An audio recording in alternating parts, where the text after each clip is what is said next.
wa sahbihi mayamin al-muntajabin. Ma'asyiral muslimin rahimakumullah, kita bersyukur bersua kembali dalam keadaan sehat walafiat. Dan pada kesempatan pada malam hari ini kita akan teruskan surat At-Taubah ayat yang ke-11 sampai yang ke-15 atau pertemuan yang ketiga. Surat At-Taubah surat yang ke-9. Bagi jemaah sekalian yang ingin membaca mushafnya atau kitab sucinya sendiri, silakan dibuka surat yang ke-9. Surat At-Taubah ayatnya 11 sampai 15. Mari kita masuk ke screen untuk sama-sama membacanya.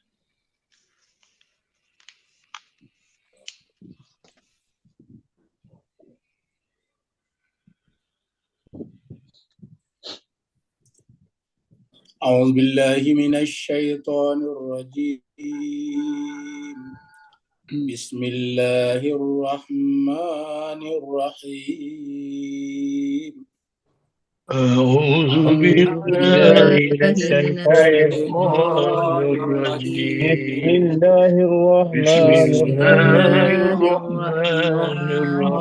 الرحيم. وإن تابوا وأقاموا الصلاة وآتوا الزكاة فإخوانكم في الدين. فإن تابوا وأقاموا الصلاة وآتوا الزكاة فإخوانكم في الدين. ونفصل الآيات لقوم يعلمون.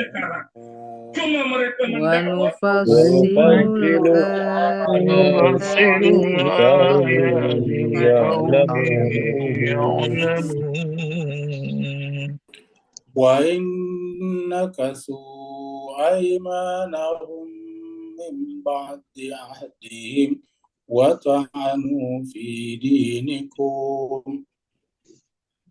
وإن نكثوا أيمانهم من بعد عهدهم في دينكم فقاتلوا أئمة الكفر إنهم لا أيمان لهم لعلهم ينتهون. وقاتلوا أئمة الكفر إنهم لا أيمان لهم لعلهم ينتهون.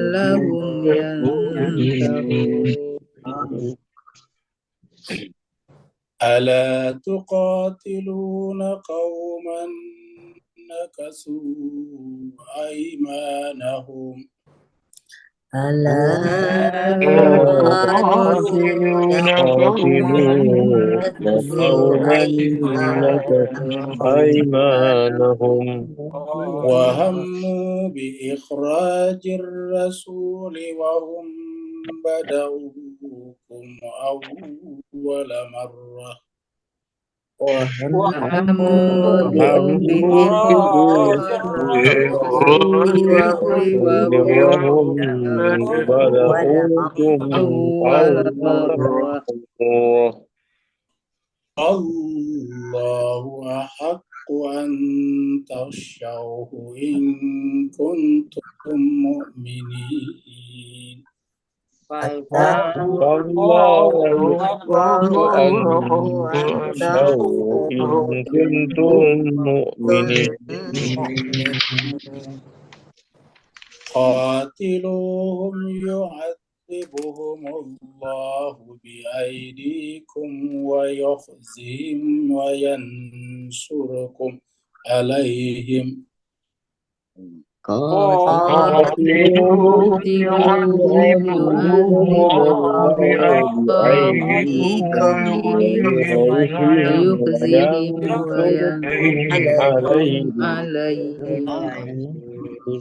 وينصركم عليهم ويشف صدور قوم مؤمنين وينصرون عليهم ويشفي صدور قوم وقوم مؤمنين. مؤمنين ويذهب غيظ قلوبهم ويتوب الله على من يشاء ويذهب يذهب غيظ غيظ قلوبهم قلوبهم ويتوب الله ويتوب على من من يشاء يشاء والله عليم حكيم. والله والله عليم عليم حكيم. حكيم. صدق الله العلي العظيم. صدق صدق الله الله العظيم. العلي اللهم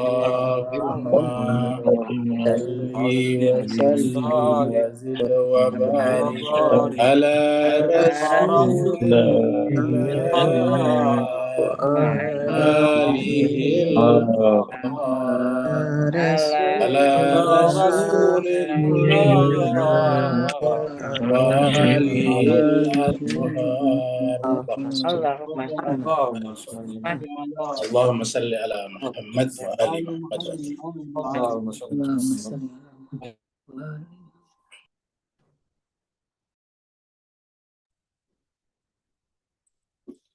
Terima kasih banyak jemaah sekalian, bapak-bapak, ibu-ibu, tuan-tuan, puan-puan yang telah ikut membaca ayat-ayat Allah Subhanahu wa taala. Teriring doa semoga Allah Subhanahu wa taala mencurahkan rahmatnya kepada bapak ibu semuanya, mencucurkan sakinahnya dan mengirimkan bersaf-saf malaikat dari rumahnya sampai ke arasy Allah Subhanahu wa taala, seraya menyebut nama-nama semuanya di hadapan para malaikat. Kita teruskan surat At-Taubah kita. Surat At-Taubah ini adalah surat yang ke-9. At-Taubah artinya bertaubat. Populer juga atau terkenal juga disebut dengan istilah surat Al-Bara'ah. Surat Al-Bara'ah karena di dalamnya dimulai dengan kata bara'atun. At-Taubah juga karena di situ nanti disebutkan bagi orang-orang musyrik yang bertaubat. Nah, kita sudah bahas sebelumnya.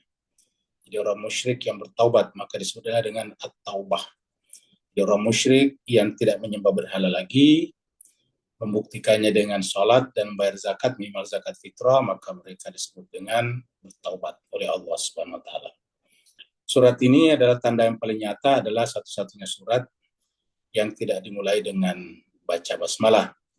Dan karenanya kita ingatkan kepada jemaah sekalian seperti pertanyaan minggu lalu, kalau kita baca surat At-Taubah dan kita baca bismillah, maka bismillahnya itu diniatkan bukan niat bismillahnya taubah, tapi bismillah untuk memulai membaca Al-Quran.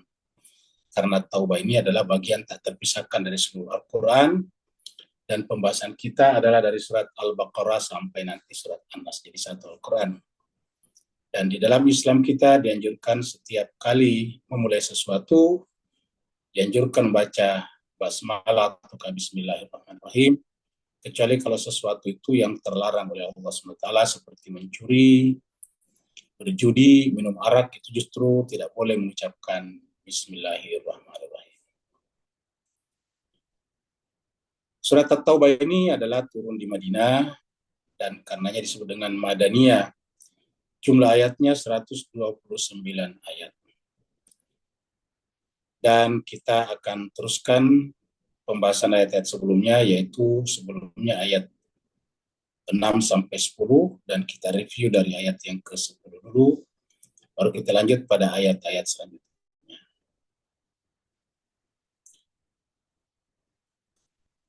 Ayat 10 Allah SWT berfirman, A'udzubillahi minasyaitonirrajim, Bismillahirrahmanirrahim, la yarqubuna fi mu'minin. La yarqubuna fi mu'minin illa waladimatan. Mereka itu tidak pernah memelihara hubungan kekerabatan dengan orang mukmin apabila mereka menang, apabila mereka berkuasa. Lihatlah di Timur Tengah sekarang, apa salahnya orang Palestina? Palestina tidak pernah berbuat aniaya kepada orang Israel, tidak pernah memusuhi orang Yahudi, bahkan tidak pernah memerangi orang Amerika. Kenapa? Karena bangsa Palestina itu adalah rakyat biasa yang tadinya hidup di bawah sebuah dinasti yang bernama dinasti Utsmaniyah. Karena dinasti Utsmaniyah kalah, maka otomatis runtuhlah dinasti itu, dan karenanya harusnya bangsa Palestina, orang Palestina berhak menentukan nasibnya sendiri seperti mana di negara-negara yang lain.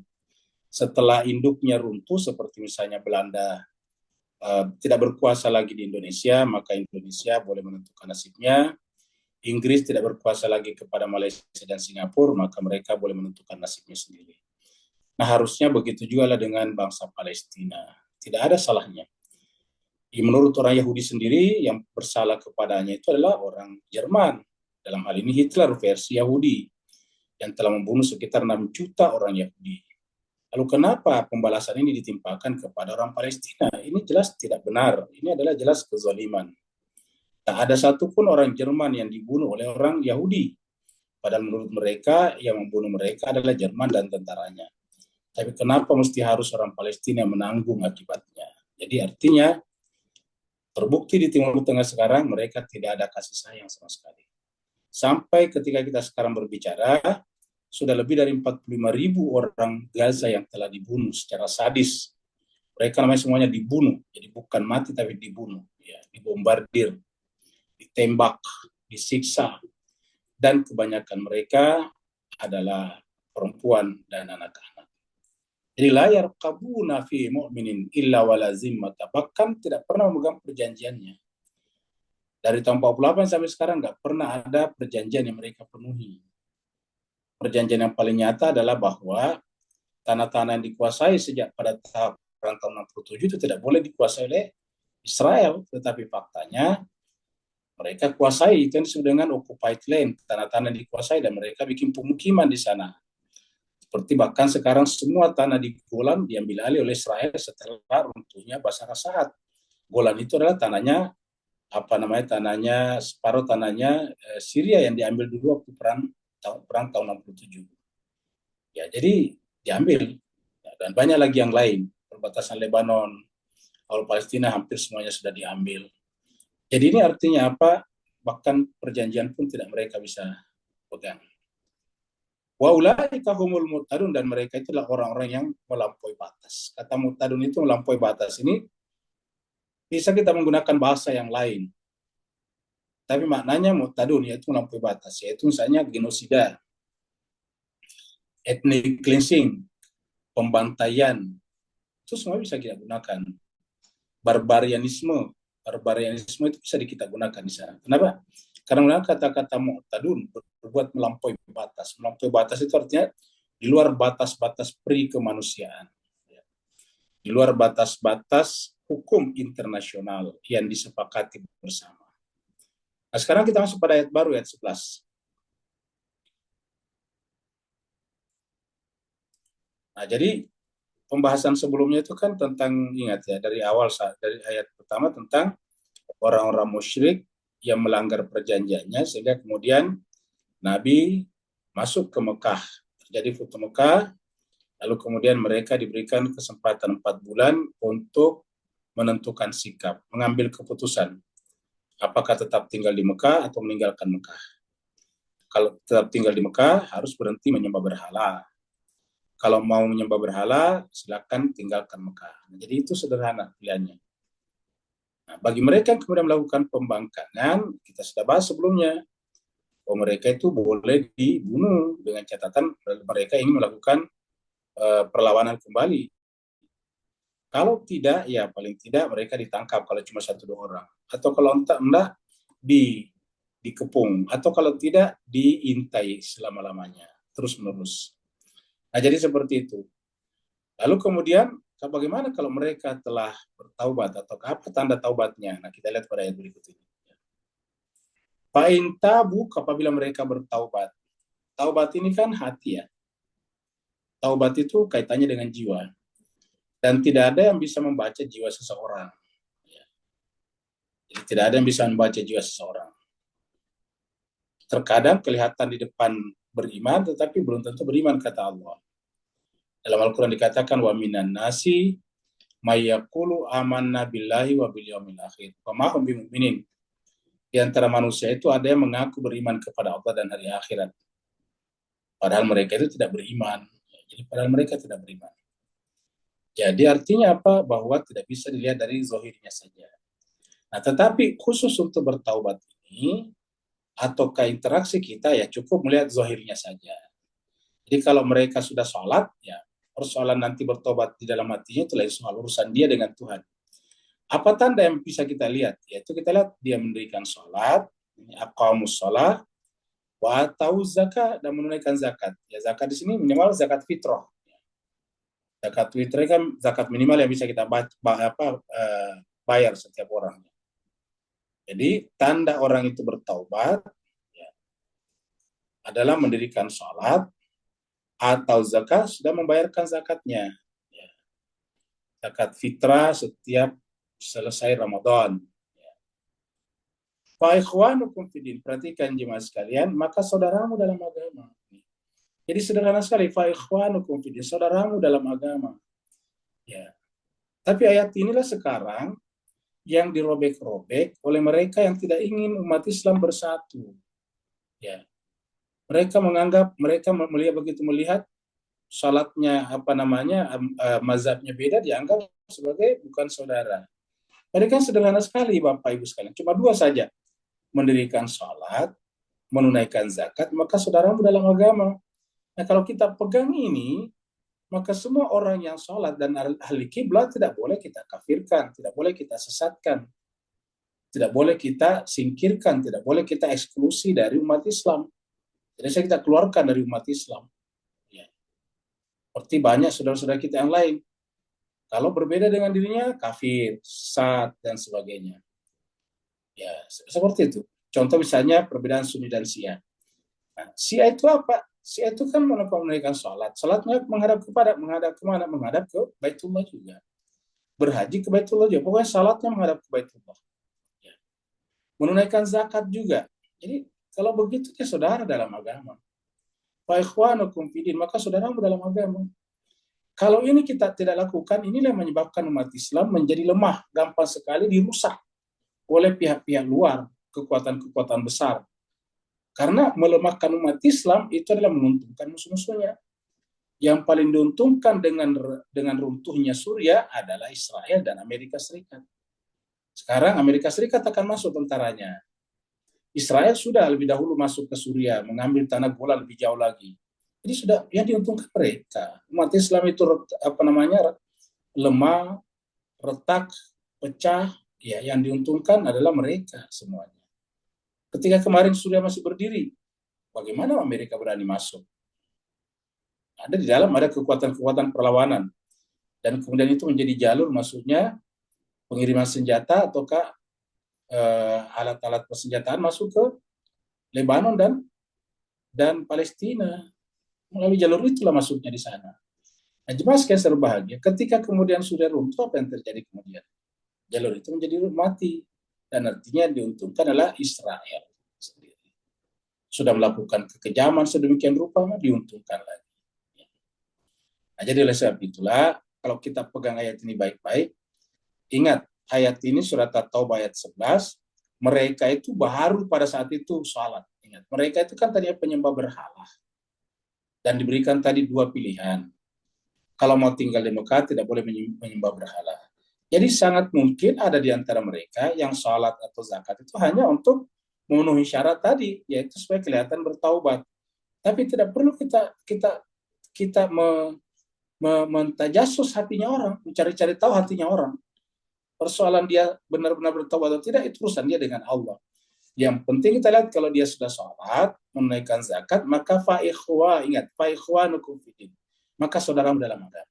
Dengan demikian, Sunni, Syiah, Syafi'i, Maliki, Hambali, Muhammadiyah, NU, dan sebagainya itu adalah saudara dalam agama. Saudara dalam agama. Fa ikhwanukum fiddin, saudaramu dalam beragama. Ini Al-Quran bilang begini. Nah, ketika saudara kita dalam agama, artinya apa? Dia lebih dekat daripada yang lain. Ingat, saudara yang paling dekat itu saudara dalam agama, Tentu yang pertama saudara kandung kita. Kemudian itu kan biologis ya, mutlak. Saudara beragama, terus di luar saudara beragama siapa lagi? Itu saudara sebangsa dan senegara. Siapa lagi di luar itu? Saudara sesama manusia. Ya. Jadi sesama manusia bersaudara juga, sama-sama ayahnya Adam dan ibunya Hawa. Ya. Bersaudara semuanya. Tapi khusus untuk berkaitan dengan Masjidil Haram, karena ini adalah pusat tauhid, maka tandanya adalah salat dan menunaikan zakat. Fa ikhwanukum fiddin, maka mereka adalah saudara kalian di dalam agama.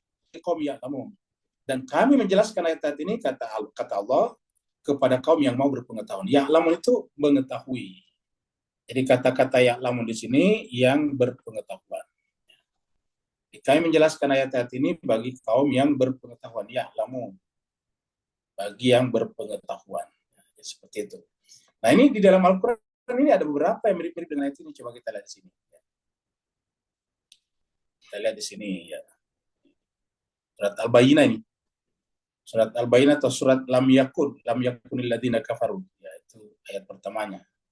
Biasa disebut dengan surat Lam Yakunil Ladina Kafaru. Nah kita lihat ayat 4 dan ayat 5-nya ayat ini ya. Wa ma tafarraqal ladina utul kitab. Jadi tiadalah orang-orang yang diberikan kitab suci itu berpecah belah. Tafarraq itu berpecah belah. Tafarraka itu kata kerjanya, masdarnya tafarruq. Ya, tiadalah mereka tafarruq atau berpecah belah. Siapakah mereka itu? Utul kitab, yang diberikan kitab suci. Illa kecuali mimba dimaja atau baina. Kecuali setelah datang kepada mereka al-baina itu kitab suci yang ada sesuatu yang jelas dalam kitab suci ini. Al-baina ini adalah di dalam kitab suci ini. Karena kitab suci itu adalah jelas terang benderang. Wama umiru, nah kira-kira begini, supaya tidak terjadi tafarruq, bagaimana caranya nanti? Bahas ini. Wama umiru maksudnya padahal tiadalah para ahli kitab itu diperintahkan, termasuk saya kata Nabi di sini.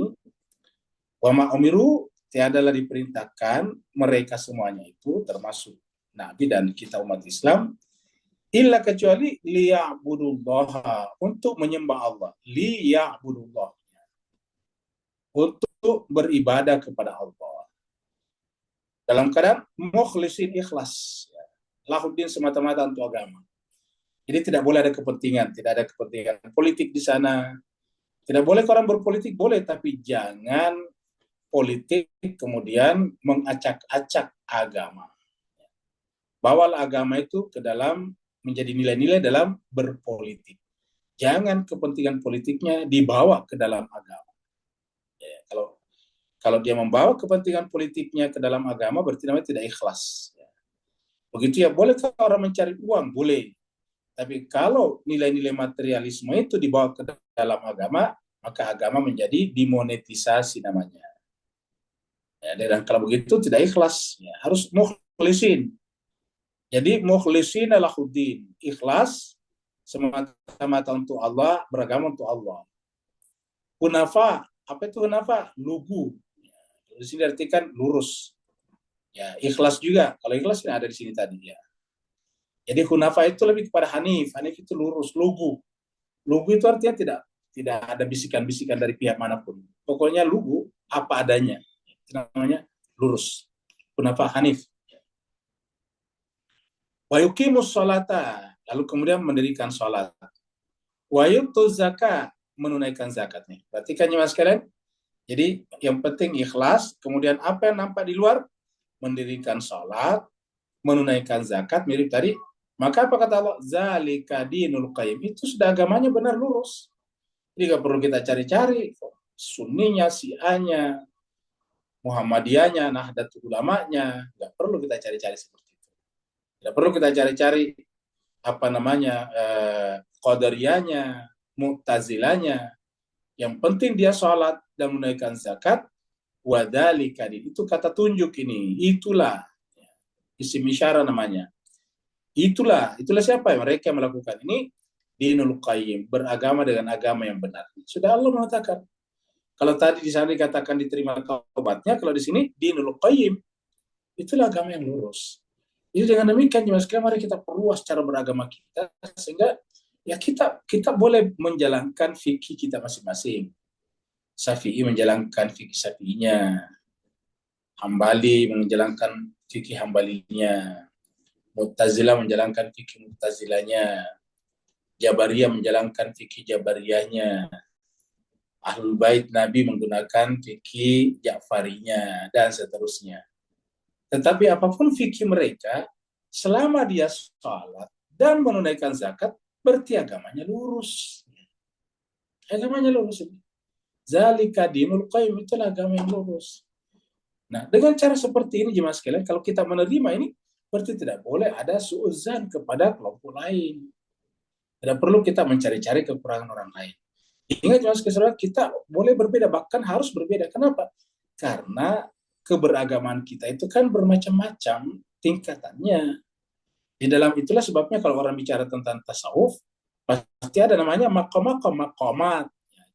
Salah satu istilah di dalam ilmu tasawuf itu adalah maqamat. Maqamat itu tingkatan-tingkatan, grade ya, maqamat.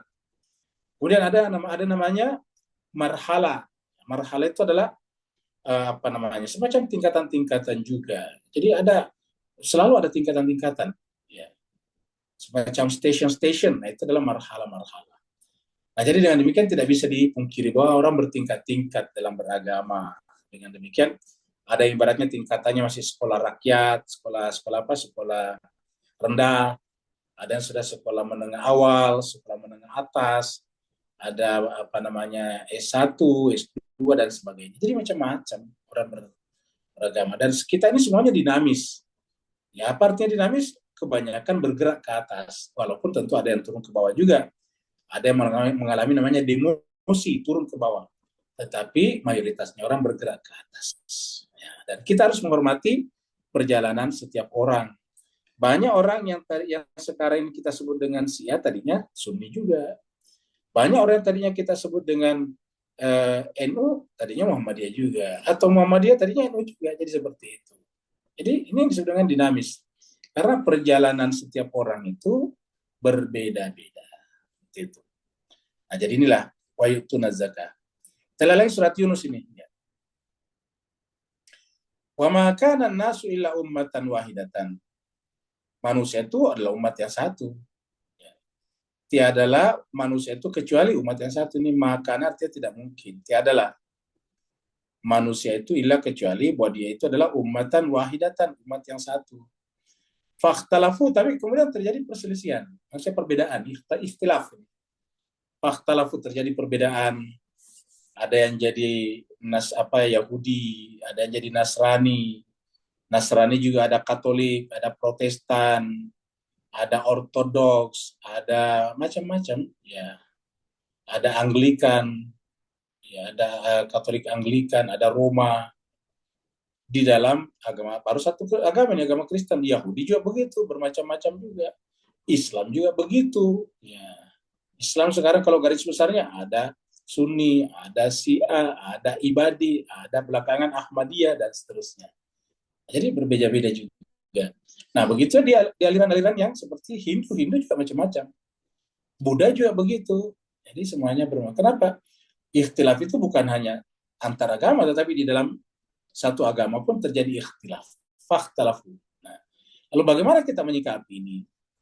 Ya, kita harus terima perbedaan ini. Dengan cara bagaimana? Dengan cara tidak perlu menyamaratakan. Yang penting ada. Kalau versi Masjidil Haram tadi, yang penting dia sholat dan dia bayar zakat, maka itu fa ikhwanukum fiddin, itu saudara-saudaramu dalam agama. Tidak boleh lagi punya alasan untuk mengkafirkan orang, untuk menyesatkan orang, dan seterusnya. Walaulah kalimatun sabakat, ya. Walaulah kalimatun sabakat. Kalau bukan karena ada satu kalimat yang telah berlalu, yaitu bahwa kita semuanya akan mati dan diminta pertanggungjawaban nanti di sana. Kalimatun sabakat itu adalah mirabbika, dari Tuhan kamu, laku dia bainahum. Maka ikhtilaf mereka pasti akan diadili langsung oleh Allah sekarang di dunia. Ya, jadi seandainya bukan karena ini, laqudiya bainahum fima fi yakhtalifun.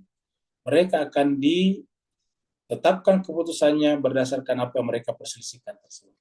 Nah, kalau Allah saja membiarkan itu terjadi, ikhtilaf ini, masa kita tidak menerima perbedaan itu? Ya, kita harus menerima perbedaan itu. Karena itu tadi kita katakan perbedaan itu mutlak. Ya. Kita balik ke sini. Jadi wa nufassilul ayat liqaumin ya'lamun. Makanya ayat ini hanya untuk orang-orang yang berpengetahuan ini. Ya. Liya'lamun. Orang yang mau berilmu, yang tidak berilmu ya biasanya tidak bisa berpikir banyak, biasanya cuma ikut-ikutan saja.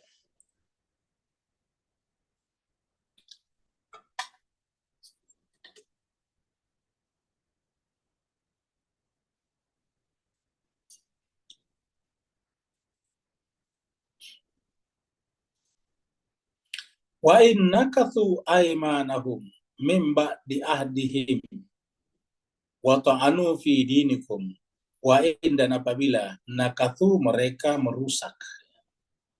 Merusak itu seperti orang yang sudah membuat benang atau membuat tenunan kain baru dirobek-robek. Itu namanya nakathu. Ya. Aymanahum, janji sumpah mereka. Mim ba'di ahdim, setelah mereka berjanji. Jadi orang-orang yang merusak sumpahnya, janjinya setelah berjanji, wa ta'anu fi dinikum, dan mereka mencerca kamu dalam agama. Jadi cercaan mereka itu dalam agama, fi dinikum. Apa kata Tuhan? Faqatilu, maka perangilah siapa? Mereka semuanya bukan. A'immatal kufri, hanya pemimpin-pemimpinnya saja. Jadi ini kan sebetulnya Al-Quran ini sangat-sangat objektif. Tadi ada yang orang cuma ikut-ikutan. Maka yang harusnya kalau kita menghentikan yang seperti ini, ya pemimpin-pemimpinnya. Jadi faqatilu a'immatal kufri. Perangilah pemimpin-pemimpin mereka itu. Pemimpinnya orang-orang kufur itu. Karena tidak ada di bawah, prajurit tidak ada kalau tidak ada pemimpinnya. Kalau tidak ada panglimanya, tidak ada prajuritnya. Prajuritnya tidak bisa jalan. Prajurit itu hanya menjalankan tugas yang telah diperintahkan oleh komandan-komandannya, panglima-panglimanya. Jadi dengan demikian, Al-Quran mengatakan a'immata. Jadi ayat ini menjelaskan kepada kita bahwa Islam itu selalu ingin menyelamatkan orang yang tak berdaya, orang lemah. Dalam hal ini adalah yang cuma ikut-ikutan saja. Maka perintah Allah jelas, a'immatal kufri, pemimpin-pemimpinnya saja. Karena mereka yang mengambil keputusan tentang genosida misalnya kalau di Gaza. Mereka yang mengambil keputusan akan terjadi ethnic cleansing. Jadi kalau kita lihat konteks Timur Tengah sekarang, terutama Israel, yang paling bertanggung jawab atas kejahatan ini adalah Netanyahu. Netanyahu. Ya. Menteri-menterinya iya juga, tetapi menteri itu kan diangkat oleh Netanyahu. Ya. Jadi Netanyahu lah sebetulnya mendapatkan mandat untuk berkuasa, lalu kemudian dialah yang membuat keputusan-keputusan apakah Gaza diserang dan dianeksasi atau tidak. Jadi pemimpinnya. Begitu ya dalam konteks global, ya tentu negara yang paling kuat yang mendukung mereka. Maka harusnya ini harus kita pisahkan mereka dengan Amerika Serikat, karena Amerika lah merupakan AIMA, NATO lah AIMA di situ. Pemimpin-pemimpinnya orang kufur itu Amerika, NATO lah. Ya. Nah, dengan demikian harusnya arahnya ke sana. Perangnya bagaimana? Tentu tidak bisa perang berhadapan-hadapan begitu rupa. Ya, kalau memang mereka kuat. Bagaimana caranya? Lakukan seperti misalnya Nabi Musa. Nabi Musa itu tidak punya apa-apa. Nabi Musa tidak mengangkat senjata, bahkan karena nggak punya senjata. Nabi Musa nggak punya bedil. Nabi Musa nggak punya senjata api. Nabi Musa nggak punya rudal. Ya. Tapi apa lantas Nabi Musa membiarkan Fir'aun membantai Bani Israel? Jawabannya tidak. Jadi makanya perangilah mereka. Faqatul a'immatal kufri. Innahum la aimana lahum. Karena sungguhnya mereka itu adalah tidak bisa dipercaya. Tidak ada sumpah yang bisa dipegang. La aimana lahum. Tidak ada janji yang bisa dipegang bagi mereka. Jadi tidak ada janjinya yang bisa kita pegang. La'allahum yantahun. Mudah-mudahan dengan cara seperti ini berarti Bapak, Ibu-ibu, Tuan-tuan, Puan-puan, perhatikan ayat ini lagi. Perhatikan ayat ini. Tentang falsafah ataukah filosofi perang dalam Islam. Coba lihat di sini, ini adalah, ya ini jelas adalah kata kerja perintah, ini qatilu. Mulai daripada qaf, qatilu, fa-nya tambahan aja, maka. Nah, kita mulai daripada qatilu, perangilah. Ya. Siapa aima? Sampai kapan? Sampai mereka semuanya mati? Bukan. Yang tahun sampai mereka berhenti. Lihat ini kata-katanya, berhenti. Jadi perang dalam Islam itu bukan membantai balik, bukan membunuh orang, tetapi agar mereka berhenti. Agar mereka berhenti. Ya, jadi tugasnya Houthi, tugasnya Hezbollah, tugasnya Iran, dan itu yang kita lihat dalam perang mereka melawan Israel, itu adalah hanya menyerang bagian-bagian vital daripada tentara atau angkatan bersenjata mereka. Supaya apa? Supaya mereka berhenti. Ya. Seperti yang dikatakan selalu oleh juru bicaranya si Houthi yang Ansarullah, Yahya Sari, Jenderal Yahya Sari, dia katakan bahwa serangan kami ke kapal-kapal atau Israel itu hanya dalam rangka menghentikan mereka menggenosida Gaza. Jadi kalau mereka berhenti, kami berhenti juga, kan sederhana. Ya. Sebetulnya mereka tidak niat untuk membunuh orang Yahudi atau orang Israel. Kalau berniat, diledakkan aja di Tel Aviv. Tapi tidak. Iran hanya menyerang fasilitas persenjataannya, terutama angkatan udaranya. Ya. Begitu juga dengan Hezbollah di Lebanon. Yang diserang itu adalah Iron Dome-nya misalnya, atau ke alat-alat yang dipakai untuk melakukan spy mata-mata kepada Lebanon. Jadi itu saja yang dihancurkan. Biasa kita lihat di televisi itu, tower-tower yang di situ ada semacam CCTV atau semacam kamera untuk mengintai Lebanon, itu yang dihancurkan oleh Hezbollah, alat-alat tentara namanya. Nah, jadi cuma sekali karena berperan dalam Islam itu bukan bunuh orang, ingat, bukan bunuh orang. Dalam Islam ini jelas sekali membunuh satu orang dengan sengaja sama dengan membunuh seluruh manusia. Man qatala nafsan bighairi nafsin faka'annama qatala nasa jami'an. Siapa yang membunuh satu orang tanpa alasan yang jelas atau membuat kerusakan di muka bumi, maka seakan-akan seolah-olah seperti membunuh seluruh manusia. Ya. Jadi jelas sekali, jadi tidak boleh gampang membunuh orang. Maka kita lihat di sini, qatilu la'allahum yantahun. Kata-kata lalu kan tujuan, mudah-mudahan mereka berhenti. Sama kalau kita berpuasa kan, la'allakum tattaqun. Jadi apa tujuannya kutila alaikumusiyam? Ya untuk bertakwa. Jadi tujuannya puasa itu takwa. Nah, tujuannya di sini adalah yang tahun berhenti. Jadi tujuannya adalah berhenti. Yaitu kalau mereka sudah berhenti, berarti tidak ada peperangan lagi. Nah, jadi jemaah sekalian lihat ini. Dan ini berkali-kali disebutkan dalam Al-Quran. Dalam Al-Quran dikatakan fa'inin tahau, apabila mereka berhenti, fala udwana illa ala zalim. Tidak boleh lagi ada permusuhan. Jadi tidak boleh ada permusuhan. Ini kalau kita lihat di sini inin tahau, ya. Inin tahau, ya. Jadi apabila mereka berhenti, ya, kan, ya ini dia.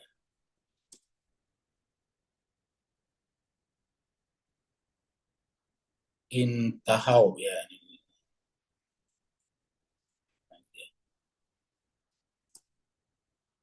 Jadi apabila mereka berhenti, contoh Al-Baqarah, fa'in intahu, fa'in Allah ghafurur rahim. Nah, contoh kita ambil Al-Baqarah 193 supaya gampangnya. Ya, 193, Al-Baqarah 193 kita lihat. Ini berkali-kali Quran. Ya. Al-Baqarah 193 ya.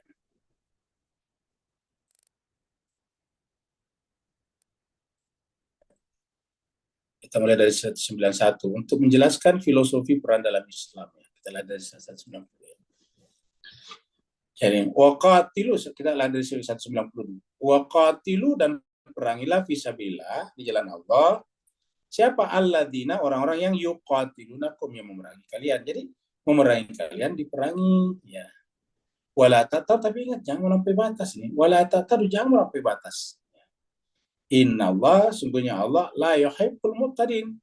Allah tidak mencintai, menyukai orang yang melampaui batas. Jadi, karena dimaksudnya orang beriman ini, orang beriman perangilah di jalan Allah, orang-orang merangi kalian, tapi ingat jangan melampaui batas.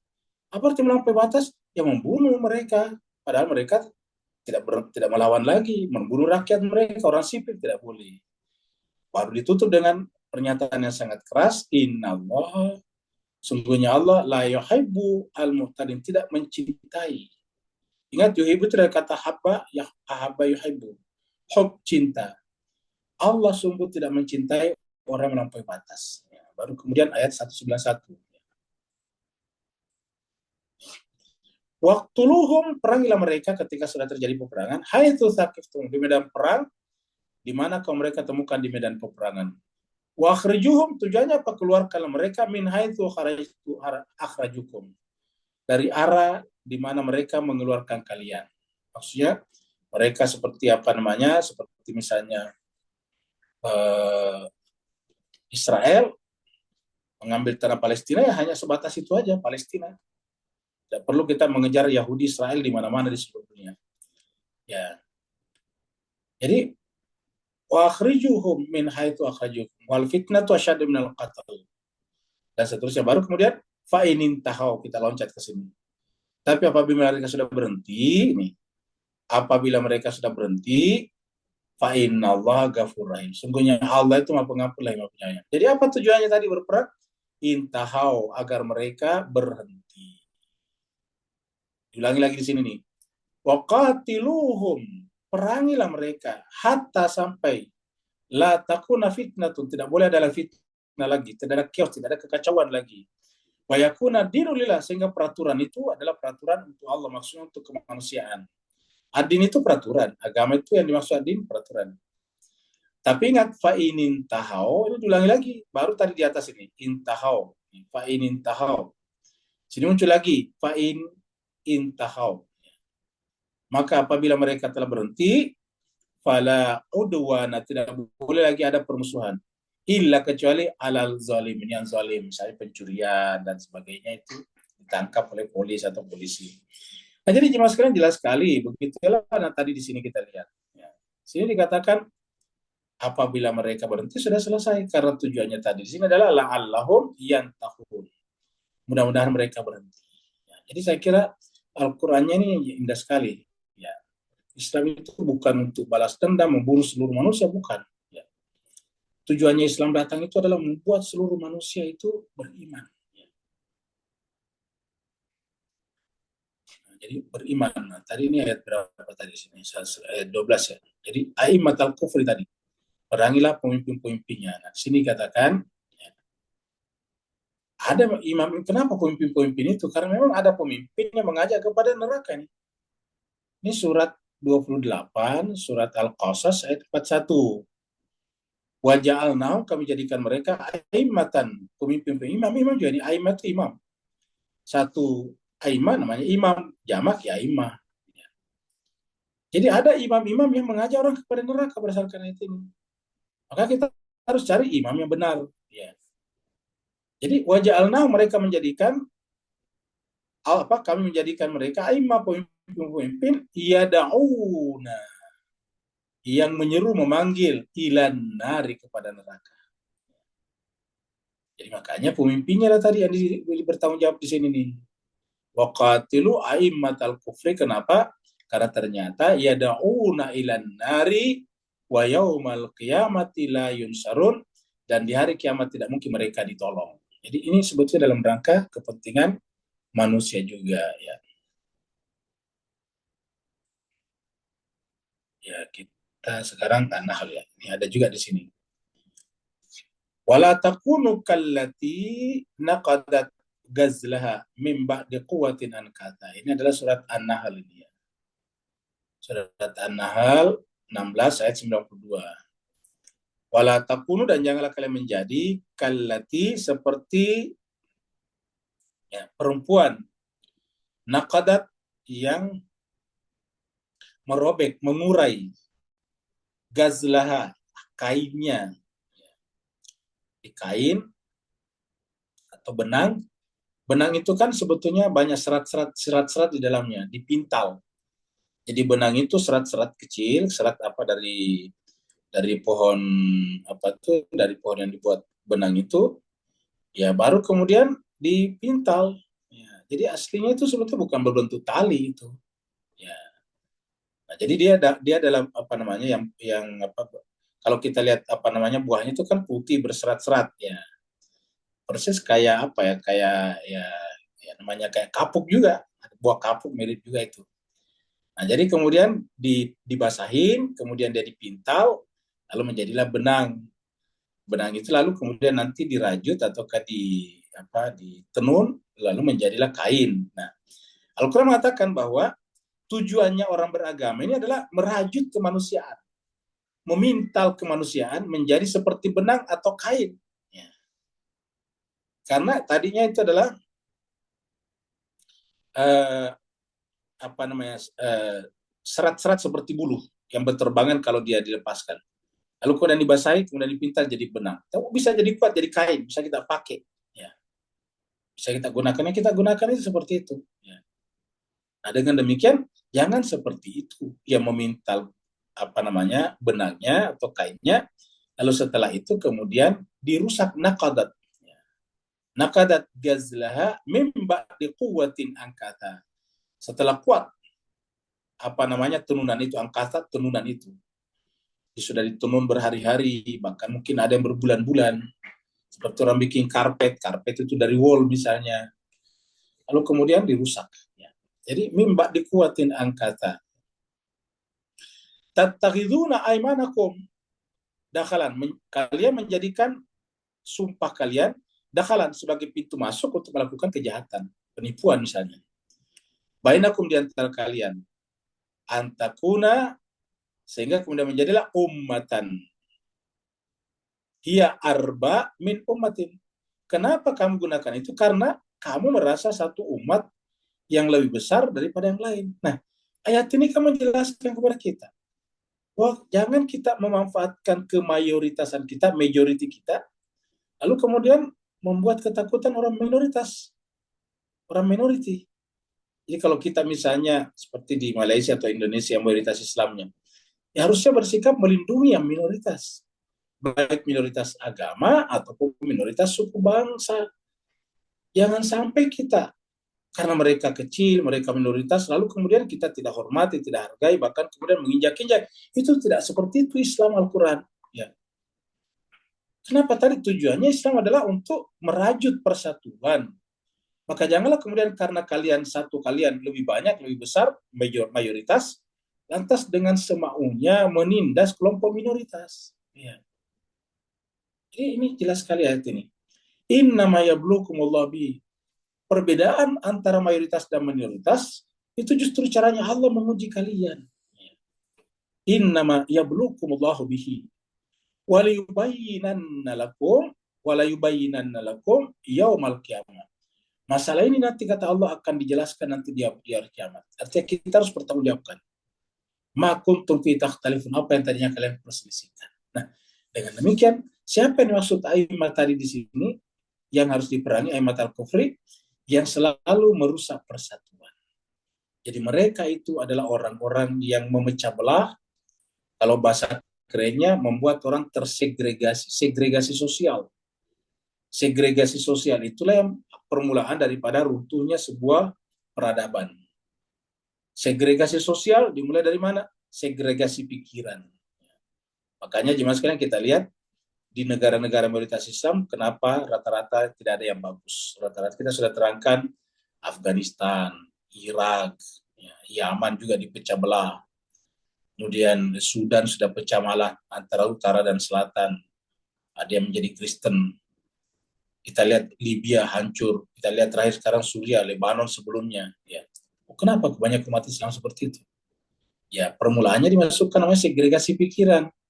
Dari segregasi pikiran lahirnya segregasi sosial, ya, segregasi sosial, sehingga mereka bisa coba bayangkan seperti sekarang, tidak tahu kalau di Malaysia dengan Singapura, kalau di Indonesia sekarang, kalau musim Natal kebetulan hari ini tanggal 25 Desember, Jadi jemaah sekalian, hari ini adalah tanggal 25 Desember.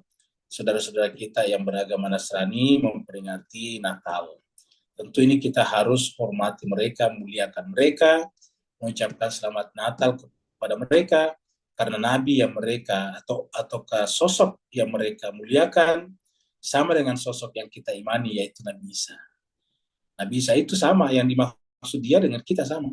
Nabi Isa yang kita sebut Isa ibnu Maryam, itu juga mereka sebut dengan Yesus Kristus. Oknumnya sama, tokohnya sama.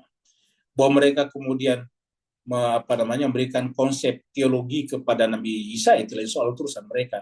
Tapi artinya bahwa itu Nabi Isa, dan karenanya kita harus memuliakan mereka, melindungi mereka dalam peringatan Natalnya seperti ini. Ya. Nah, jadi jangan sampai terjadi segregasi. Ya.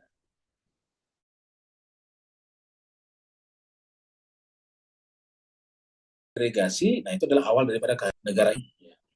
Bayangkan kalau negara Muslim terbesar seperti Indonesia ini dipecah, kan kasihan. Ya. Jadi sebab itulah mari kita jangan sampai dipecah belah. Ya. Jadi faqatul aimatal kufri. Jadi mereka inilah aimatal kufri. Karena mereka inilah yang menciptakan segregasi tadi di sini. Ya, mereka inilah yang terkadang memecah belah umat. Jadi artinya jangan sampai kita seperti itu. Kita lanjut lagi pada ayat berikutnya.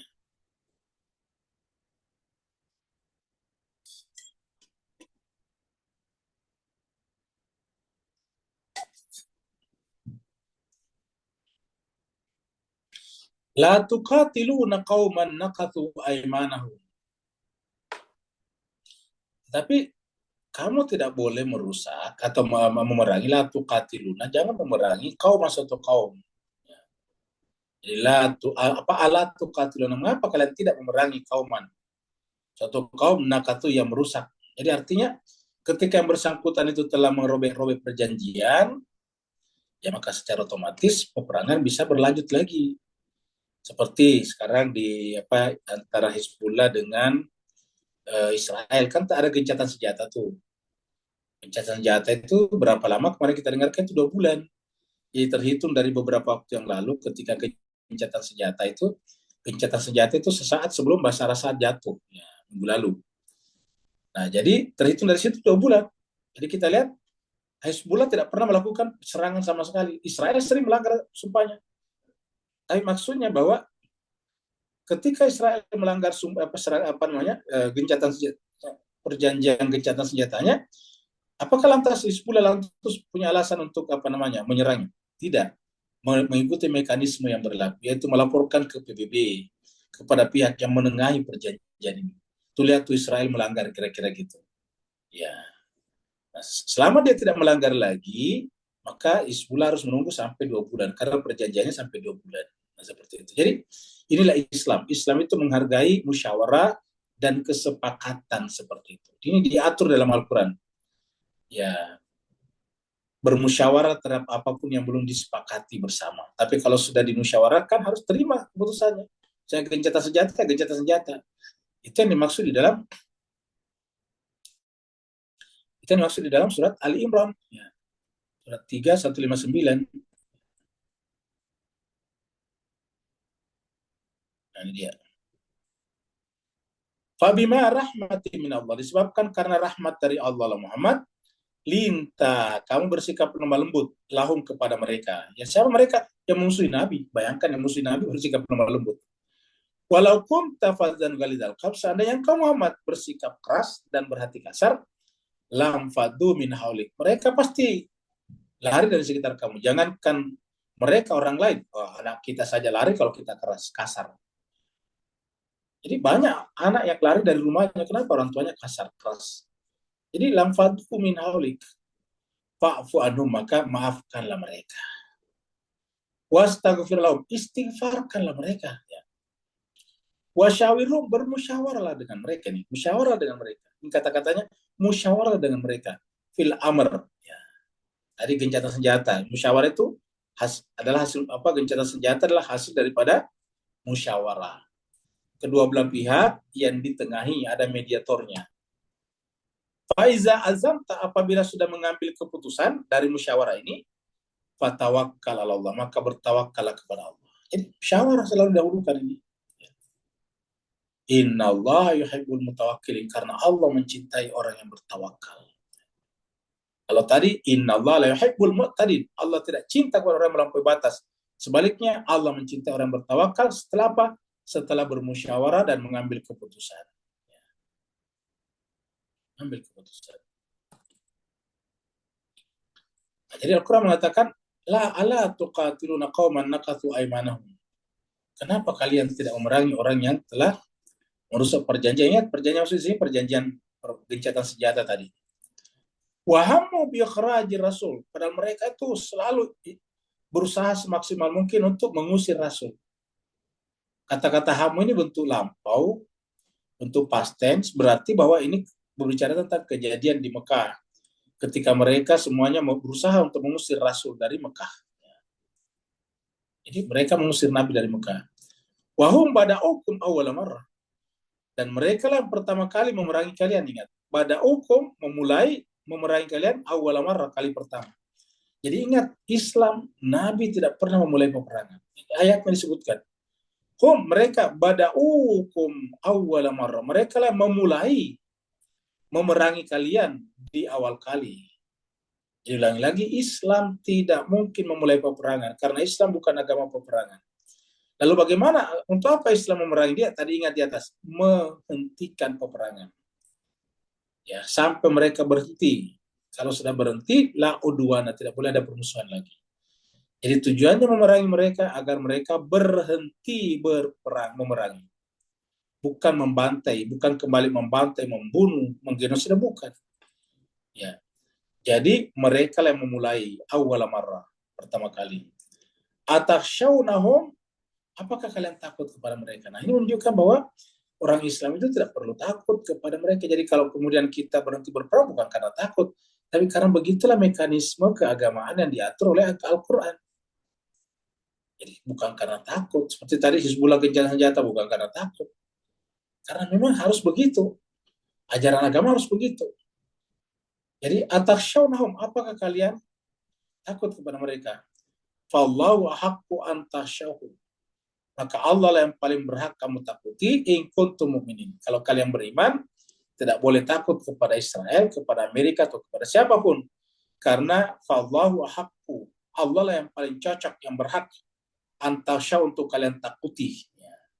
Kalau kalian orang beriman. Jadi in kuntum mu'minin, kalau kalian benar-benar beriman, takutnya hanya ditujukan kepada Allah Rabbul Alamin, bukan kepada yang makhluk. Kita lihat di sini surat At-Taubah, bahwa mereka itu mengusir Nabi. Ini dapat Bapak, Ibu, tuan-tuan dan puan-puan bayangkan, mereka itu adalah mengusir Nabi, bukan mengusir manusia seperti kita, mengusir Nabi. Kan tadi di sini mengusir Nabi nih. Ya. Wahamu bi ikhrajir rasul, mereka mengusir Rasul. Ini kan kalau bahasa kita ini kan keterlaluan, tapi tetap tidak boleh menjadi alasan untuk melakukan pembantaian balik. Ya. Nah, mana lagi tuh contoh bahwa mereka benar-benar mengusir Rasul? Kita lihat di sini. Surat At-Taubah ayat 40. Illa tansuru, jika kalian tidak menolong Nabi, maka nasarahullah, sungguh Allah telah menolongnya. Iz akhrajahu, ketika alladzina kafaru, orang kafaru, maksudnya kafir Quraisy Mekah, mengusirnya. Ini akhrajahu, mengusirnya. Akhraja itu dari kata kharaja, keluar, mengeluarkannya dari Mekah.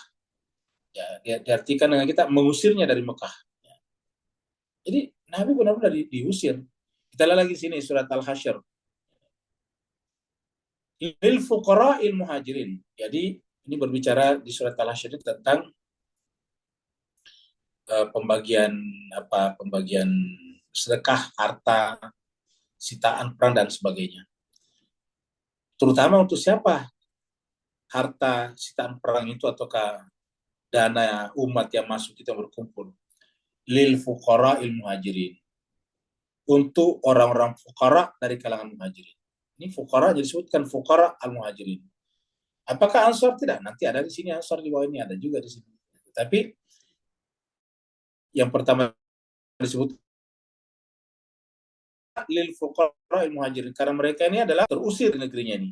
Muhajirin alladzina ukhriju, yang mereka itu berhijrah karena ukhriju, diusir dikeluarkan ini. Ukhriju sama tadi Nabi. Ukhriju ini sama tadi di sini taubah juga ini. Akhraju, mereka mengusirnya. Siapa mereka? Alladzina kafaru. Jadi mereka alladzina kafaru mengusir Nabi. Kalau di sini bentuk pasif, ukhriju, mereka diusir. Kalau di sini bentuk majhul namanya. Ukhriju, diusir. Jadi untuk orang fakir muhajirin yang diusir, yang dikeluarkan min diarihim, dari rumah-rumah mereka, dan dipisahkan dengan amwalihim, harta-harta merdeka mereka. Dan mereka itu hijrah kepada bersama Nabi, nggak punya kepentingan. Ia bertabuna fadla min Allah. Mereka tidak punya kepentingan kecuali hanya mencari karunia dari Allah, waridwanan, dan karunia, wayan surunallah wa rasulah, dan menolong Allah dan Rasulnya. Jadi wayan surunallah wa rasulah, ulaika humus shadiqun. Jadi intinya adalah ini semua dalil atau ayat yang menjelaskan bahwa Nabi diusir ini. Ukhriju ini sahabatnya. Kalau ini tadi adalah taubah. Akhrajuhul ladina kafaru, mereka mengusirnya. Sama. Jadi kesimpulannya, mereka meninggalkan Mekah karena diusir. Ya.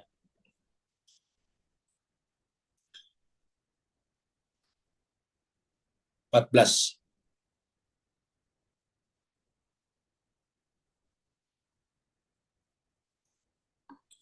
Qatiluhum, perangilah mereka.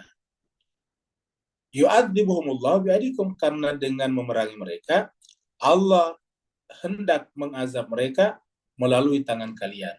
Jadi qatiluhum, ya, perangilah mereka, karena yu'adzibuhumullah, Allah akan mengazab mereka nih.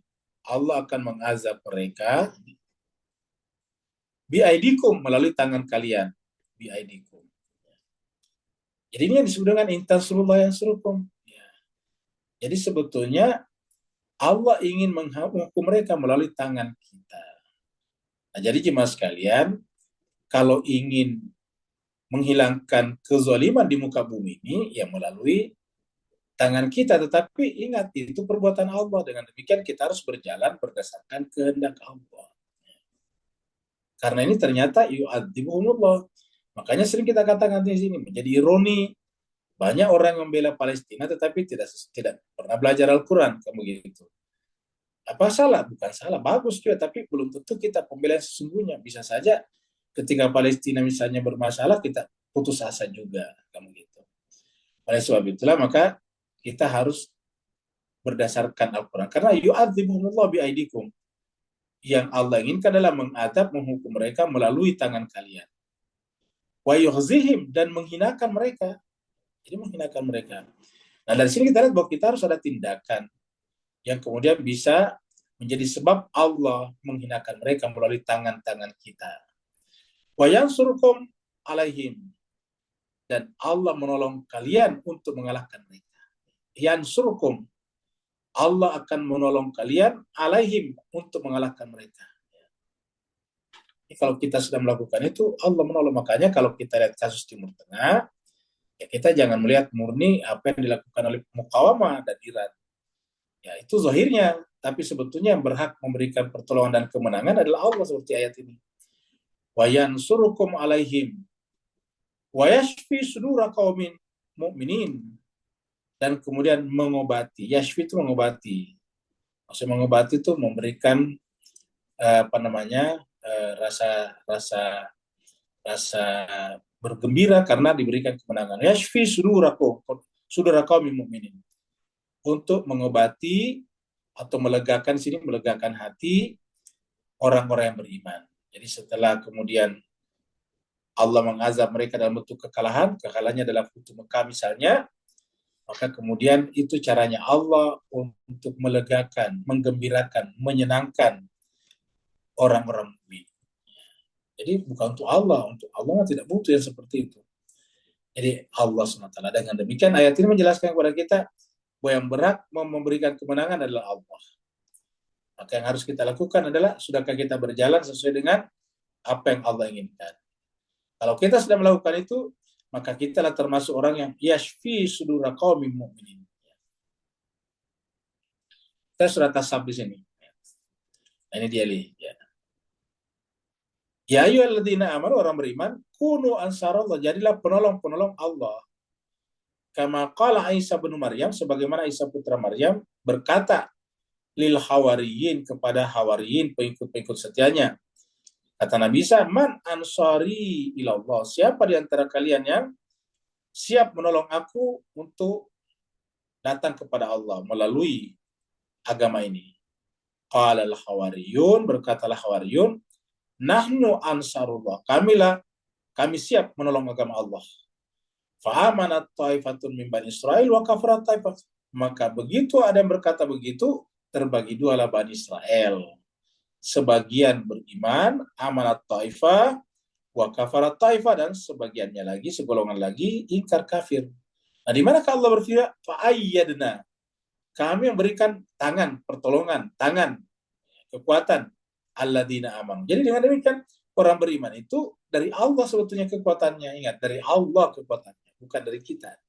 Kita wajib mempersiapkan sesuatu yang sifatnya fisik, karena kita juga sudah lihat di pembahasan sebelumnya, surat Al-Anfal. Tetapi intinya, atau surat Al-An'am, tetapi intinya jemaah sekalian, hakikatnya yang bisa melakukan itu Allah. Fa'ayyadna alladzina amanu ala adwin. Jadi ada kata-kata yad di sini, ayyadna. Kalau Allah juga menggunakan tangannya orang mukmin untuk menghukum tadi orang kafaru, maka kemudian ini juga Allah berikan tangan atau gunakan tangannya orang mukmin untuk memenangkan ini. Fasbahu zahirin, untuk menang. Saya jadi kurang lebih sama. Ya. Sama di sini surat Al-Baqarah juga nih. Ya. Surat Al-Baqarah 87. Ya.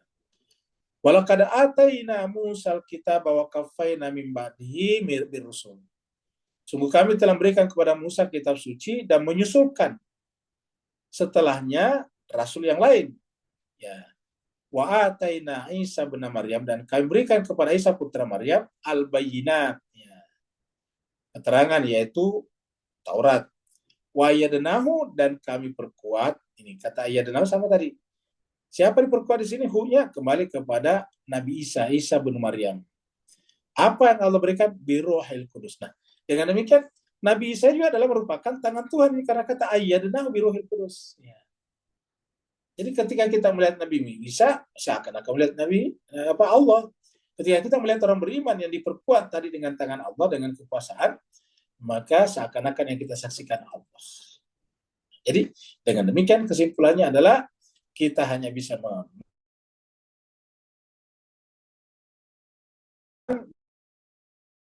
agama ini kalau ini perintah-perintahnya atau kata cara yang dianjurkan di dalam kitab suci Al-Quran. Kita lanjutkan.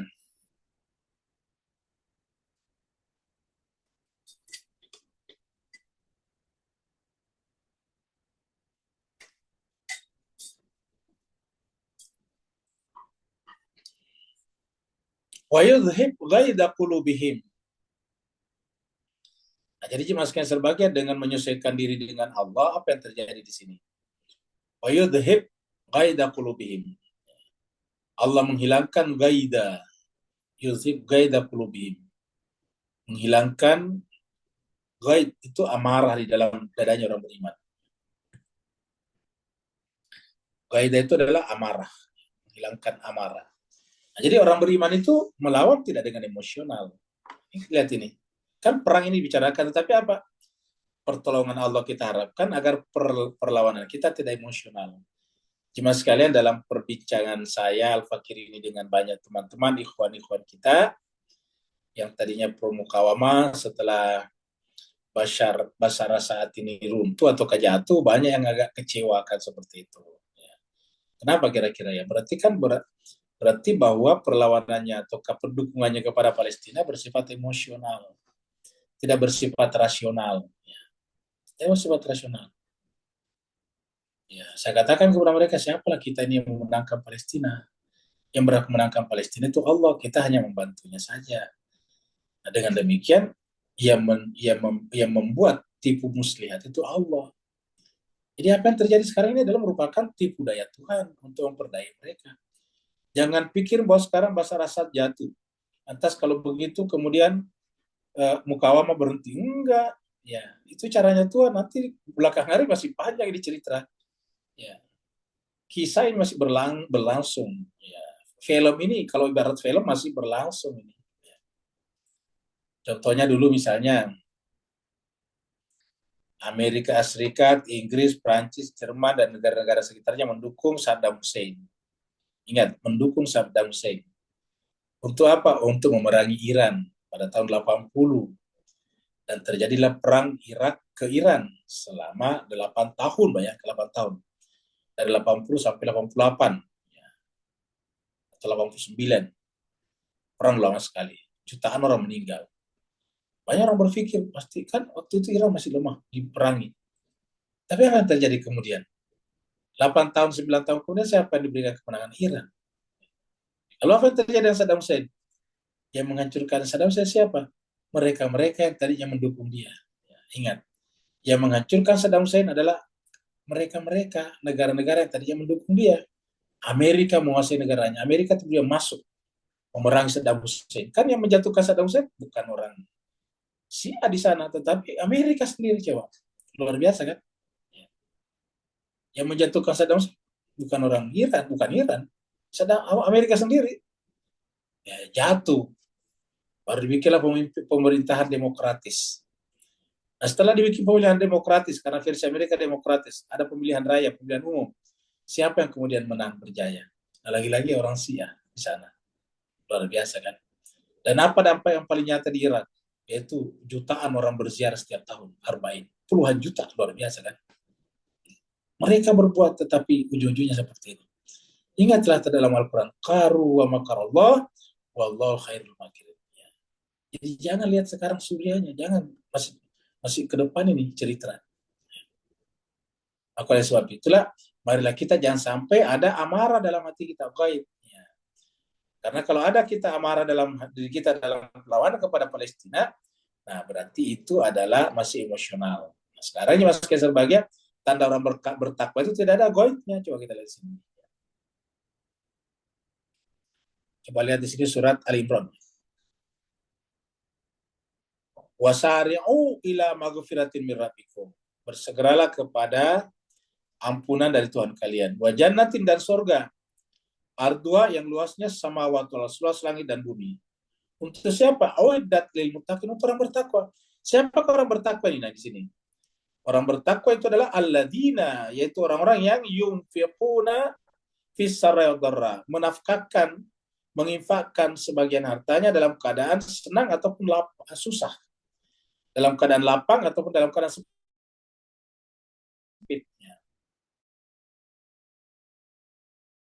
Wal qaziminal ghaiza, qaziminal ghaidha, dan menahan diri dari amarah. Ini al-ghaidh, orang bertakwa ini, ya, ciri-ciri orang bertakwa ini adalah al-qazimin al-ghaidh. Al-qazimin al-ghaidh. Ya, ini dia. Ya. Al-ghaidh mana tadi? Ya. Ghaidh ini sama.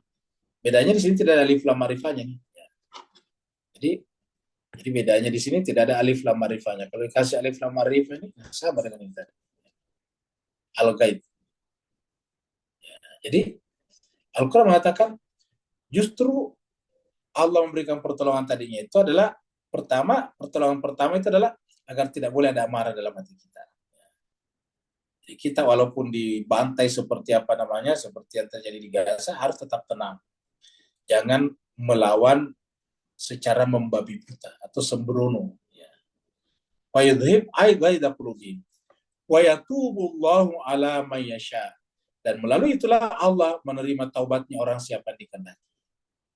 Kita mulai tadi ayat 11 dengan taubat, dan sekarang ayat 15 juga taubat, yaitu Allah menerima taubat kepada ala man yasha, yang dia kehendaki. Jadi Allah menerima taubatnya orang yang dia kehendaki. Wallahu alimun hakim, dan Allah itu adalah Maha mengetahui lagi Maha bijaksana. Jadi Allah Maha mengetahui lagi Maha bijaksana. Jadi ingat Mas sekalian, perlawanan terutama kaitannya dengan Timur Tengah harus tidak boleh marah. Dan inilah yang kita saksikan terus terang, ini bukan karena kita mengagung-agungkan Iran, tetapi contoh yang paling bagus. Sebagaimana kalau teknologi sekarang, kemajuan teknologi, sains, ya kita selalu menyebut Cina, karena itu contohnya. Jadi kalau kita bicara tentang kemajuan teknologi, ya, pembangunan yang sangat pesat itu adalah Cina, Tiongkok. Tapi kalau berbicara tentang perlawanan yang tenang, Ya. yang tidak emosional, yang tidak tergesa-gesa, yang tidak amarah, nah, yang kita contoh adalah Iran. Dia tetap tenang. Ya. Dalam kondisi seperti sekarang di Suriah, dia tetap tenang. Ya. Makanya banyak orang mengatakan ini kekalahan Iran. Belum tentu. Ya. Seperti mana tadi ketika perang Saddam Hussein terhadap Iran. Banyak menganggap itu Iran sudah habis. Dan buktinya apa? Saddam Hussein dan Irak versi Saddam Hussein sudah tidak ada, tapi Iran versi yang dia perangi yaitu Imam Khomeini tetap ada sampai sekarang. Ya. Artinya Irak yang partai Baath itu kan Saddam Hussein partai Baath, ya. Jadi Irak yang dipimpin oleh partai Baath, partai sosialis itu sudah tidak ada. Sekarang tidak ada partai Baath lagi di sana. Tapi Iran versi Wilayatul Faqih masih bertahan sampai sekarang. Coba kita lihat. Nah, itu adalah tenang. Jadi sebab itulah marilah kita juga belajar dari mereka, apapun yang terjadi tetap tenang. Bayangkan tamu negaranya dibunuh dengan cara sadis. Bagi kita itu kan bisa sangat marah. Ya mereka marah juga, tetapi kemarahannya dipendam, disimpan, tidak diledakkan. Dia tenang. Ayatullah Khamenei rahbar, tetap dia tenang. Ya. Seperti itu seterusnya. Jadi selalulah ketenangan ini yang harus didahulukan. Kenapa? Karena dikatakan yudhib ghaidha qulubihim wa yatubullahu ala man yasha wallahu alimun hakim. Jadi inti daripada ajaran-ajaran Islam kita itu sebetulnya adalah bagaimana kita mengendalikan jiwa kita, diri kita masing-masing. Ya. Kalau kita mengajar Al-Quran atau belajar Al-Quran, tapi kita tidak bisa mengendalikan diri kita, maka otomatis kita belum sampai kepada tujuan Al-Quran diturunkan. Karena tadi kita lihat alladzina yunfiquna fis sarai dharra wal qadhiminal ghaidh. Itu adalah contoh orang yang bertakwa. Terima kasih banyak atas perhatian jemaah sekalian. Mohon maaf atas segala kekurangan. Kalau benar semuanya dari Allah Subhanahu wa taala. Kalau salah, khilaf, keliru, kasar, kurang berkenan, maka itu adalah dari Al-Fakir, dari saya sendiri. Mohon dimaafkan dan ditinggalkan. Alhamdulillah yang benar, karena benar itulah data dari Allah. Al-haqqu min rabbik wala takunanna minal mumtarin. Terima kasih banyak atas perhatiannya. Yang mau bertanya dipersilakan. Waalaikumsalam. Ya silakan. Bismillahirrahmanirrahim. Setelah jerit payah dilalui umat Islam yang bermula di Mekah lalu berkembang di Madinah, maka malam ni sisi Irfan, bolehkah kita mengkonklusikan sebentar bahawa orang mukmin yang sejati dan hatinya masih suci, selalu Allah memperlihatkan di balik tabir alam alastu rabbikum, kita semua adalah satu, murni, dan tak ada permusuhan, dan kita tinggal hanya kekalkan kesucian pandangan hidup kita ni dengan berkhalifahkan dalam kesatuan wilayah tadi.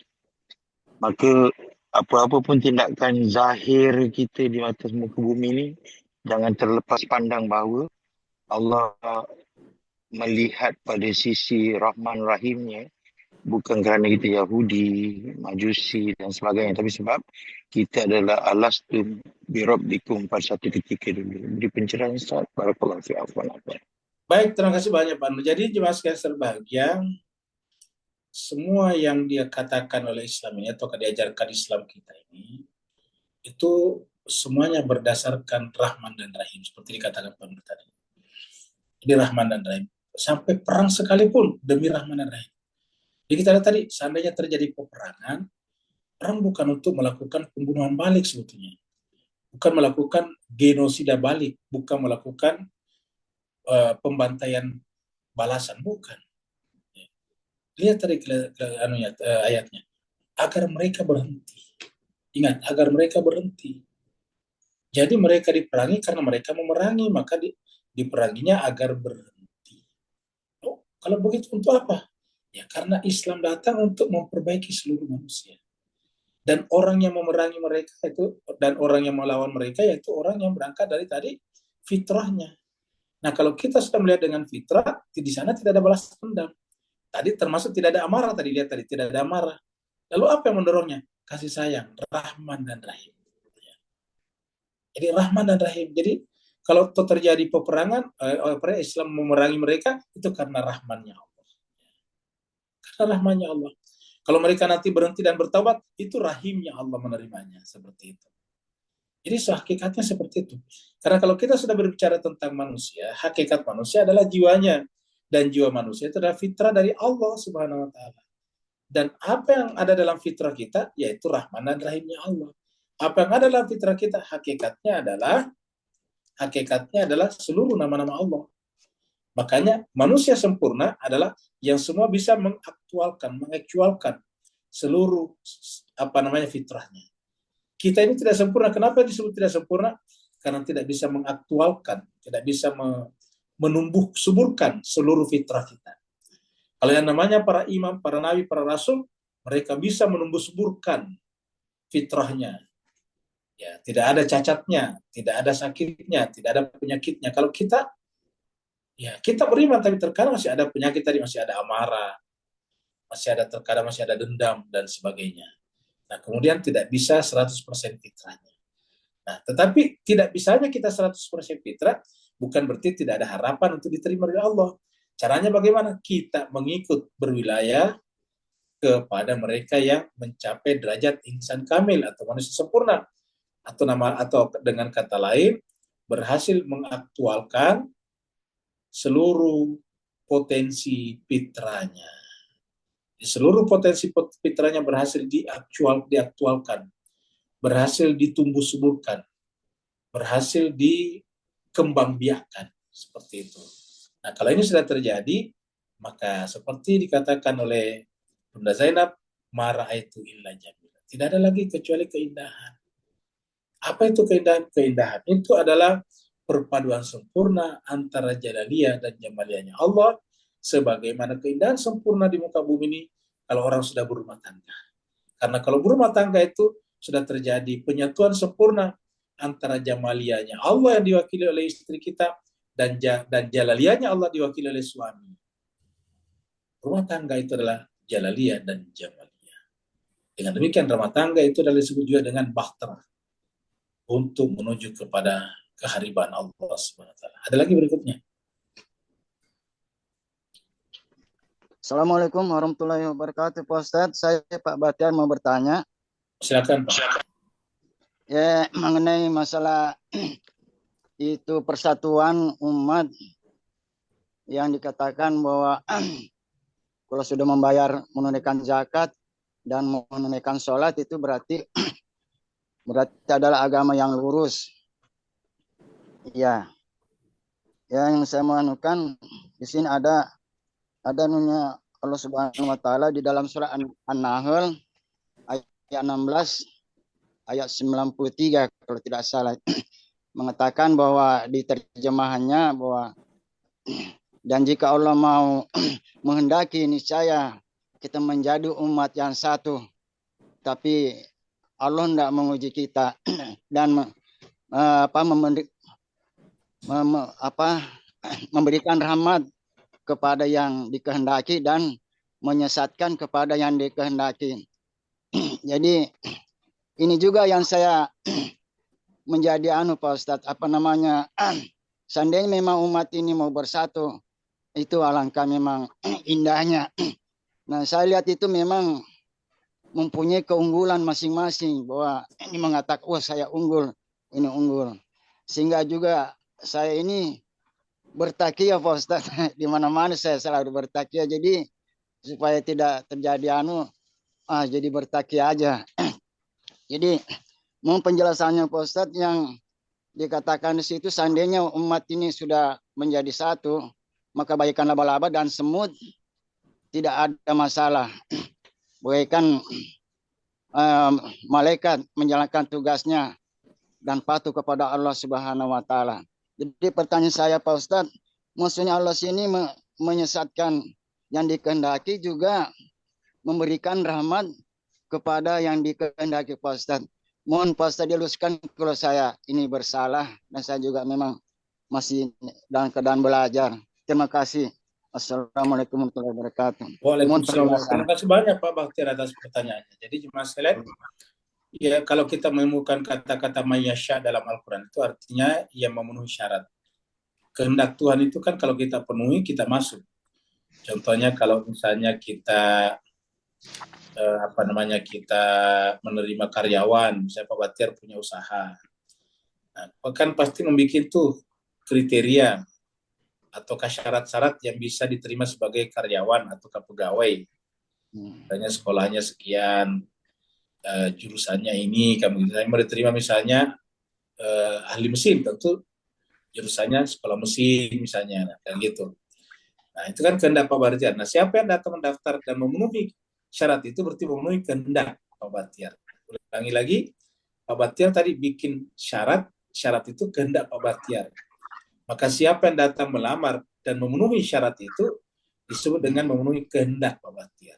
Nah, jadi dengan demikian, begitu juga dengan Allah. Allah membuat kriteria, kalau begini namanya jalannya benar, terpandu, ya muhtadin.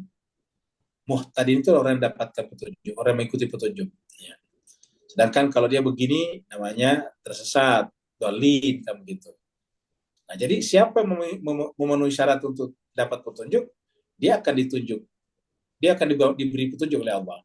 Siapa memenuhi syarat untuk tersesat, dia akan dibiarkan tersesat oleh Allah. Jadi, seperti itu. Jadi kata-kata mayyasya itu bukanlah perbuatan Tuhan yang bersifat sewenang-wenang, semena-mena. Bukan perbuatan Tuhan berdasarkan maunya Tuhan, bukan. Karena kalau seperti itu berarti Tuhan itu tidak adil, namanya zalim. Ya. Kalau misalnya Tuhan memberikan petunjuk siapa saja yang dikehendaki tanpa ada syarat, nah berarti Tuhan itu semena-mena, Tuhan itu tidak adil, Tuhan itu zalim. Sementara Tuhan itu mustahil zalim, mustahil semena-mena. Ya. Karena Tuhan itu adalah maha sempurna, maha adil dan sebagainya, maha kasih sayang. Jadi tidak mungkin Tuhan bersikap semena-mena. Jadi seperti itu. Jadi kita tidak bisa memahami bahwa Tuhan itu memberikan petunjuk maunya dan membiarkan tersesat maunya.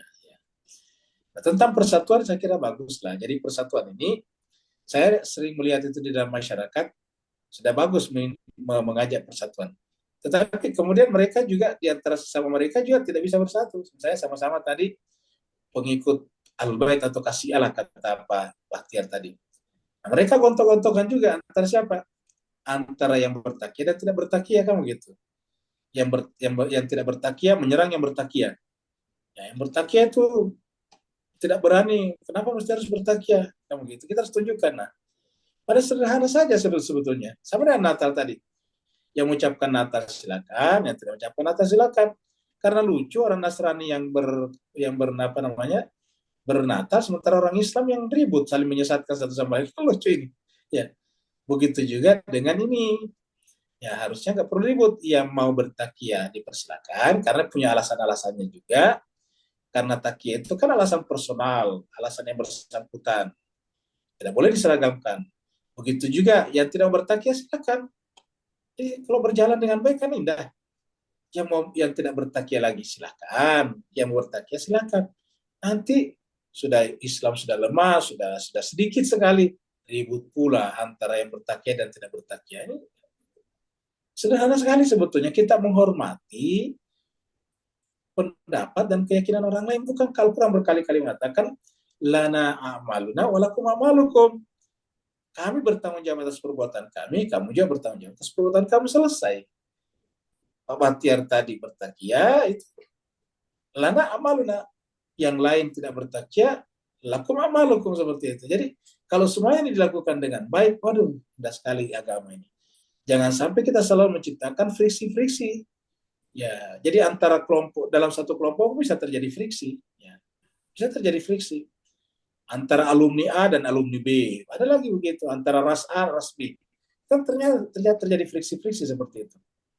Al-Quran itu indah sekali sebetulnya. Ya. Saya kira itu tadi pembahasan kita kepada Pak Baktiar. Selamat Pak Baktiar, jadi silakan teruskan. Yang penting kita berbuat baik, akhlak kita baik, dan kalau kita berkesempatan menjelaskan sesuatu yang disesatkan orang dan ternyata tidak sesat, kita jelaskan. Ya. walaupun kita bertakiyah, kita bisa menjelaskan dengan versi kita dan versi mereka. Maksudnya versi mereka menuduh dan versi kita menjawab. Seperti itu. Saya Ustadz, kira ada permintaan doa Ustadz dari Oh, iya. Bu Lasmi yang sudah beberapa hari ini sakit. Baik. Jemaah sekalian, sebelum kita tutup ya, ini kita ada permintaan doa dari Ibu Lasmi sedang sakit. Kita bacakan Fatihah ya, semoga Ibu Lasmi ini adalah yang minggu lalu bertanya tentang surat At-Taubah. Dia rajin ikut juga. Ya, maka kita doakan semoga Ibu Lasmi diberikan kesehatan yang sempurna, kesembuhan yang sempurna, dan kesehatan yang prima. Sehingga bisa kembali sehat, sempurna, kesehatannya seperti sedia kala, beribadah dengan sempurna, dan beraktivitas dengan sempurna juga. Ala hadiniya walikuliyatin saliha bihaqqi Muhammadin wa ali Muhammad wa bihaqqil Fatihah wa sirril Fatihah wa hurmatil Fatihah wa karamatil Fatihah wa bimujizatil Fatihah, khusus untuk kesembuhan dari jemaah kami Allah Ibu Lasmi. Al-Fatihah mas salawat. Allahumma salli ala Muhammad wa ali Muhammad. Allahumma salli ala Muhammad wa ali Muhammad. Allahumma salli ala Muhammad. A'udzubillahi minasyaitonirrajim. Bismillahirrahmanirrahim. Alhamdulillahi rabbil alamin arrahmanir rahim maliki yaumiddin. Iyyaka na'budu wa iyyaka nasta'in. Ihdinas siratal mustaqim. Siratal ladzina an'amta 'alaihim ghairil maghdubi 'alaihim waladdallin. Walafu minkum. Assalamualaikum warahmatullahi taala wabarakatuh. Waalaikumsalam Waalaikumsalam warahmatullahi warahmatullahi wabarakatuh.